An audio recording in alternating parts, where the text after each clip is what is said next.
un nuevo espacio de esta sección de podcast de la Asociación Acción Psoriasis.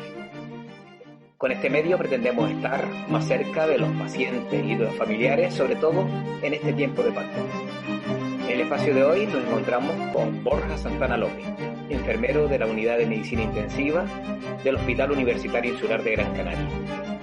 Él, a pesar de ser una persona joven, le ha tocado vivir de cerca esta pandemia del COVID-19. Bienvenido, Borja.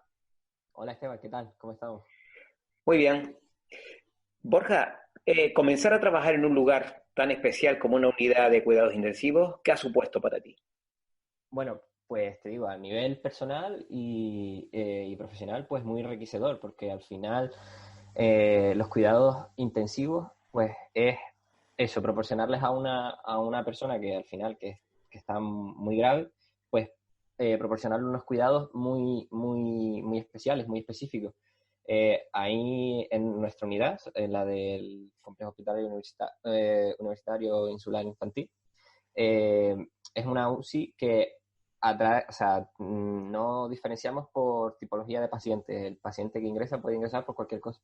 Entonces, al final acabas aprendiendo de muchas cosas y de cómo tratar, pues, distintos pacientes de todas formas. Por ejemplo, un paciente oncológico, los pacientes que tienes que tener, los pacientes de trauma tras un accidente y así. Entonces, a nivel personal eso, aunque al principio fue bastante chocante, porque un enfermero, bueno, yo cuando tuve la suerte de salir de la carrera y bueno, pues meterme ahí en las unidades de cuidados intensivos y he seguido trabajando y tal, pero que al principio era un estrés enorme, porque tú llegabas y veías ahí tantas máquinas, las bombas controlando la sedación del paciente, el paciente intubado a través de los ventiladores, que ahora hoy en día con la pandemia está sonando mucho, los famosos ventiladores y tal, que vas con miedo porque sabes que si el paciente se le va a una de esas cosas, pues podía acabar muy mal, podría ser como digamos, un espacio trágico, ¿no? Digamos. Uh-huh. Y eso, al principio, a medida que vas trabajando con la especialización, vas cogiendo rodaje y bueno, ya ver tantas máquinas no te resulta tan raro, pero bueno, poco a poco. El papel de los profesionales de enfermería en cualquier unidad es siempre decisivo, pero parece que en este tipo de servicio aún más. Las situaciones a las que tienes que hacer frente pueden ser mucho más extremas. Me gustaría que nos comentaras brevemente cómo te han marcado tus inicios y la permanencia en este tipo de unidades durante este tiempo. Bueno, pues lo dicho, que al principio es eso, que es muy estresante, pero luego a medida que vas cogiendo ese rodaje, ese bagaje, pues vas prediciendo lo que puede ir pasando.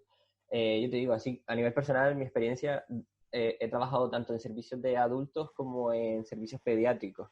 Las unidades de cuidados intensivos pediátricas son, a mí me encanta el trabajo que se hace ahí con los niños. El materno es bestial, o sea, el equipo que hay ahí es genial también. Pero también, al ser una unidad de cuidados intensivos pediátricos, lo que es más psicológico, te lo llevas más a casa y trabajo con los padres y tal. Pero bueno, y en adultos ahora, que es donde estoy trabajando, es la situación un poco, pues eso, más estresante que estamos teniendo. O sea, compañeros con más antiguos que yo, digamos, ¿sí? Dicen que nunca se habían enfrentado profesionalmente a una situación así, y entonces está todo el mundo como súper... no atemorizado, no es la palabra, no hay un miedo, no es, por parte del personal no hay miedo a infectarse, es más bien de llevarte el virus a casa, porque si convivimos con personas mayores o con hijos y tal. Claro. Borja, hace unos meses presentaste en el Congreso Internacional Anual de la ESIPS, o que es lo mismo Sociedad Europea de Medicina Intensiva, más o menos, así en español, que se celebró en Berlín. Presentaste un estudio sobre las percepciones de los profesionales sanitarios sobre la higiene de manos y también anteriormente en París el trabajo titulado Creencias y actitudes del personal sanitario y los estudiantes de enfermería ante una pandemia por gripe. Cierto. Perdón, termina. Sí, ¿en qué se parece ese escenario de ese estudio que tú hiciste y que presentaste en esos dos congresos, en Berlín y en París? y a este escenario en el que estamos viviendo en la actualidad? Vale, te comento. O sea, el estudio el que presenté en París era el de las creencias y actitudes de los enfermeros, o sea, de los profesionales sanitarios, perdón, y los estudiantes de enfermería ante una hipotética pandemia por gripe. Que bueno, que fue, ese estudio ha sido como muy, ahora mismo, ha sido como, ¿cómo decirte?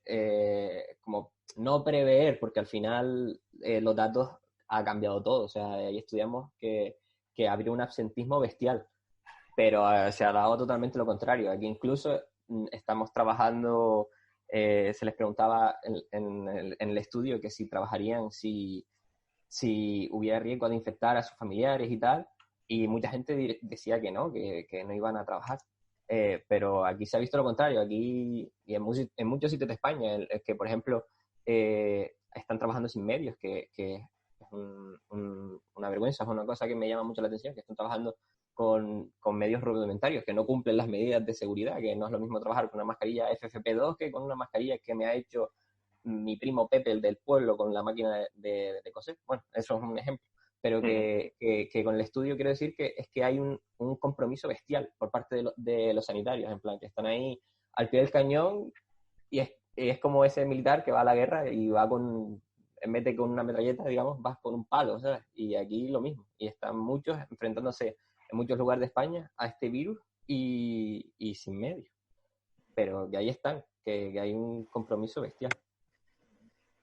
¿Imaginaste alguna vez cuando hiciste ese estudio, imaginaste que esa situación se podía dar en la realidad?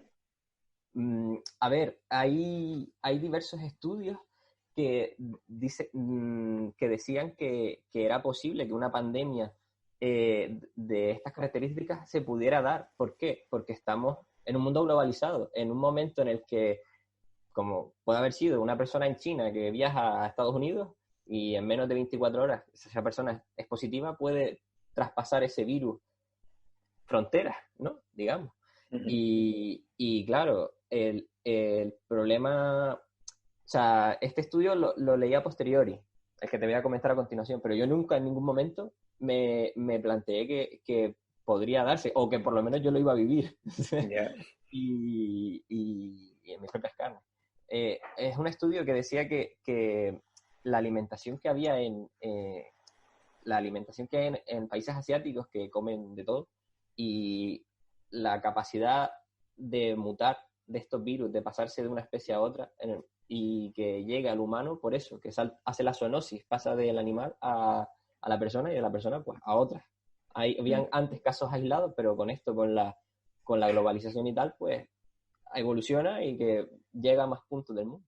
Ujú. Comenzamos esta semana otra fase del desconfinamiento en España. En esta ocasión las personas ya pueden salir a hacer deporte y a dar paseos, los adultos, y los niños pues ya llevan una semana saliendo unas horas también. ¿Qué medidas deben tener en cuenta para evitar contagiarse? Bueno, pues primero lo más importante es la higiene de manos, porque las manos es donde ponemos todo, y si nos lo llevamos a la cara, pues peor, porque el virus donde tiene el reservorio y donde se queda es en la garganta, en la faringe. Entonces, lo más importante es eso, lavarse bien las manos con agua y jabón o con su solución hidroalcohólica. El ministerio hoy ha dicho que hay que ponerse mascarilla para ir en transporte público. Pero bueno, por otro lado, contrapone lo que dice la Organización Mundial de la Salud, que la Organización Mundial de la Salud se limita a decir que si eres una persona sana no tienes por qué llevar mascarilla. La mascarilla se recomienda usarla si vas a estar en contacto con personas positivas o si tienes tú síntomas para evitar pasarla. Vale, entonces es que hay que hacer caso a lo que diga el gobierno, pero las eminencias sanitarias dicen otras cosas. Pero bueno. Ya. Eh, Muchas personas de las que nos están escuchando son pacientes de psoriasis o familiares de pacientes de esta enfermedad. Nos recomiendan, como tú dices, usar mascarillas y guantes y lavarnos las manos muchas veces. ¿En qué medida puede afectar esto al paciente con psoriasis? Bueno, las medidas de seguridad, dice. Sí, Bueno, no, y la higiene de manos, la higiene de manos, el usar mascarillas, usar pues guantes. hay que seguir tratándose como hasta lo que les ha dicho pues el dermatólogo que les atienda. Siempre hay que hacerle caso al profesional.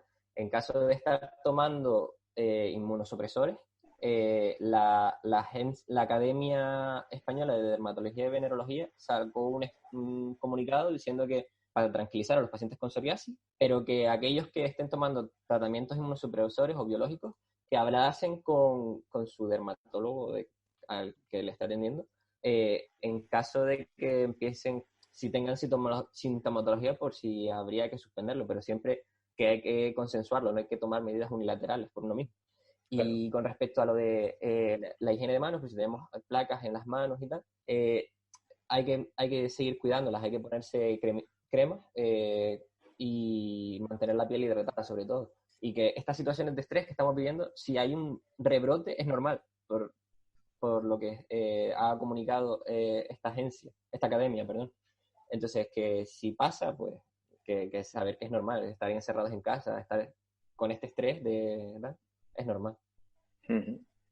¿Qué otras recomendaciones notarías a los pacientes de psoriasis en este tiempo de pandemia, sobre todo en los días que estamos comenzando a salir a la calle? Bueno, pues aprovechar y tomar un poco el sol. Y bueno, no solo a los pacientes con psoriasis, sino a todos los que están empezando a hacer deporte, que hay que tomárselo con calma. Llevamos mucho tiempo en casa, el ejercicio que se hace en casa es distinto, que sí, que te mantiene la forma y tal, pero que no es lo mismo que hacerlo en la calle y que no hay que forzar la máquina los primeros días, hay que ir poco a poco y eso, mantener la distancia de seguridad, lavarse bien las manos y usar mascarilla cuando sea preciso. Perfecto. Pues con esto, Borja, llegamos al final de esta entrevista y agradecerte el que hayas estado aquí compartiendo con nosotros también estos pequeños consejos desde el punto de vista de la enfermería, también para los enfermos y los pacientes y familiares con psoriasis. Bueno, nada, para eso estamos. Muchas gracias por invitarme. Pues muchas gracias, Borja.